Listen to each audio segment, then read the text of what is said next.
Hello, and welcome to this edition of Energy Connects discussions with me, Julian Walker, as I speak to leading energy executives and experts around the world for Energy Connects, our global platform for the entire energy industry.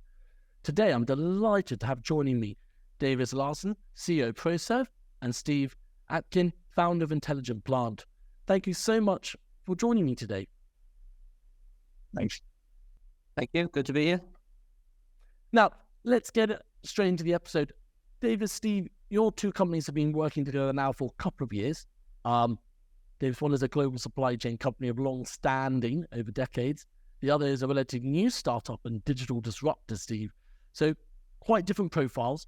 How did you come together to form an alliance? And great to hear both your views on this. Yeah, sure. Well, I was at a conference. I was speaking at it about some of the things we were doing, and bumped into Stuart Harvey, and we got chatting. He came over to our office, and we were talking away about sort of similar challenges, and realised that we were actually meeting the same challenges in different industries or in different spaces, as it were. So we were seeing them in digital, and Proserv were seeing them in this controls hardware space. And we realized we had a lot of common values in that, really thinking about the client. We could see that other companies were perhaps not taking the same approach in that.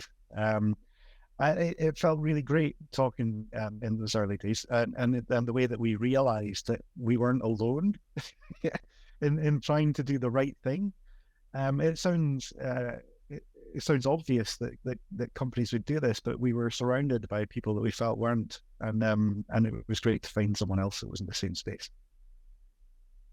Yeah, if I just add to that, Steve, as you said, you met with Stuart Harvey, our VP of Digital Innovation, and we were trying to find ways to solve some of our clients' problems in the early days, and the conversation with Steve and the broader Intelligent Plant team helped us, I think, both realize that, as Steve said, we're tackling things from a similar perspective.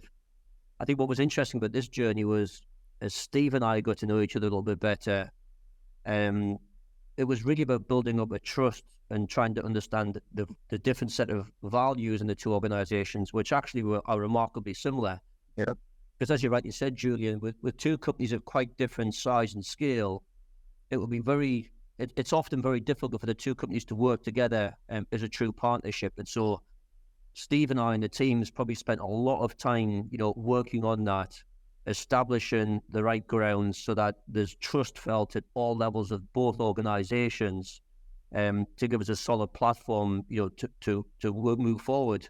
And interestingly enough, while we talk about digital and everything else, the reality is COVID probably facilitated a lot of those discussions, because a lot of those conversations were around, Steve and I meeting for a cup of coffee and going for a walk. And by doing that, those walks could be anywhere from 30 minutes to 2 hours. It really allowed us to really get into the nub of a lot of issues and really build a strong fundamental basis for the relationship between the two companies. And I think that's given us a solid platform for both companies now to move forward. So it was a bit of a unique approach, and that's where COVID actually worked in our favour for once.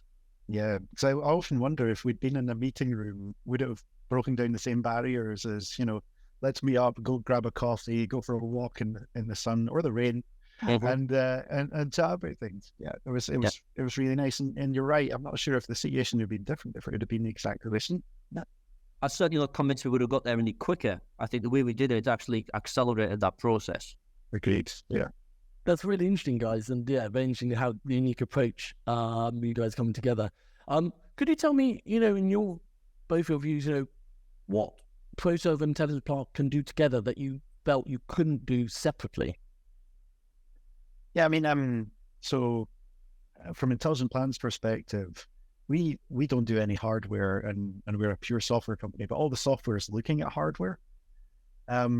So when you look at a client, they're really looking for something that's pulling the two together, and software that's understanding what's happening with the hardware is something that's really key. So for us, it's a big plus that we've got that domain expertise and a long standing in the industry to understand the sorts of problems that may occur, or better ways that we can run. So that's been a big thing for us that wouldn't be possible in isolation. I think from Proserv's perspective, what typically would happen, obviously, we provide control systems, subsea and topside control systems all around the world. And those control systems are ultimately what allows the clients to get access to the data to tell them what's happening.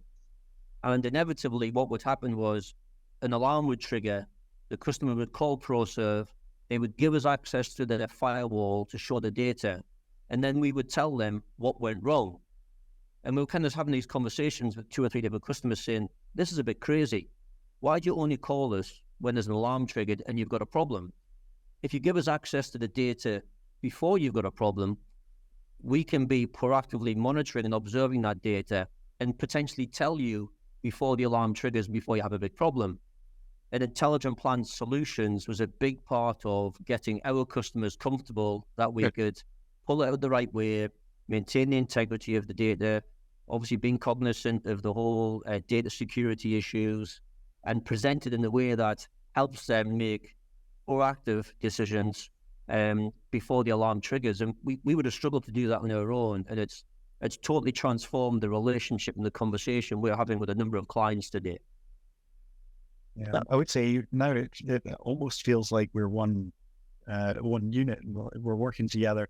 Davis and I are always trying to encourage that, but it's great to feel it happening. Where we have Andrew, he'll come round and he comes into the office and he sits in the office and he'll chat away. So he's working like one of us and we're working like one of them. I think it really helps that trust that we've built in the start, Davis and I, that you can see it growing across the organizations as well. I mean, we often joke about it and we say, forget about whether you've got a Proserv t-shirt or an Intelligent Plant t-shirt on, you're on the same team for the purposes of this conversation. And as long as everybody approaches the client's problem in that way, we tend to find we work much more collaboratively together and it's a win-win for everybody. That's great to hear. Now, we're sitting here and obviously different countries, in the midst of an energy transition. I'm here in Dubai. COP28 is fast approaching towards the end of the year. Is your partnership applicable to renewables? Most definitely. Proserv, we've been on a journey in the last 2 or 3 years to actively make a pivot into renewables as part of the global energy transition. And whilst the initial work we've done with Steve and the Intelligent Plant team has been focused on some of our core oil and gas customers, we're already working together and on implementing some of the Intelligent Plant solutions as part of our broader ECG offering. ECG is our cable monitoring solution for offshore wind, obviously one of the biggest growth areas in the globe. And in the UK in particular, we've got a huge opportunity and challenge with ScotWind leading the way, where I think the UK is leading that path in terms of floating offshore wind, and therefore cable failures are a big industrial problem right now that together ourselves and Intelligent Plant can play a role in solving that solution. But that obviously then applies, globally as well in any type of cable monitoring, and effectively anywhere that you need to access the data through your hardware to tell you or the operator what's happening in your system. And it's all about getting that data in a proactive manner to intervene before you trigger an alarm or something goes wrong. So from our perspective, we see this as fueling our transition into renewables. And anywhere you've got data to tell you how your asset is performing, we can work together, collectively. Steve, I don't know whether you've got anything you want to add to that? Yeah, I mean, it was at COP26 that we were presenting some of the things we're doing here. And the orbital O2 turbine, most powerful tidal turbine in the world that's up in Orkney, actually uses this technology to look at the information as it's coming from this. It's effectively a first-pass experimental turbine that they're building more of. So the same challenges that exist in oil and gas with subsea exist with renewables, both when they're offshore and onshore, in terms of getting the data to the right people. Because sometimes there can be both contractual and cybersecurity challenges in getting access to that data as a client. Someone might say that's mine, not yours. So they're interested in people in partnerships that look at that another way and say, this is your data. We want to help you use it and help you get information from it. That's really interesting. And earlier this year, Davis, it was announced that you had joined Intelligent Plant's board as your partnership and alliance strengthened.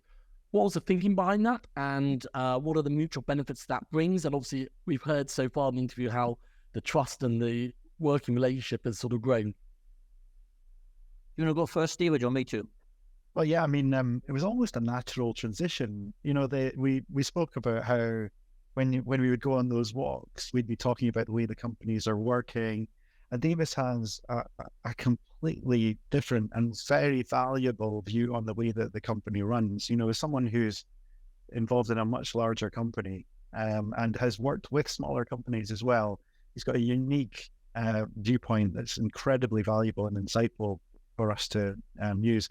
In that way, assigning him to the board was almost just making it official and saying, you know, we really appreciate it. And putting that down. So it's a great thing for the company.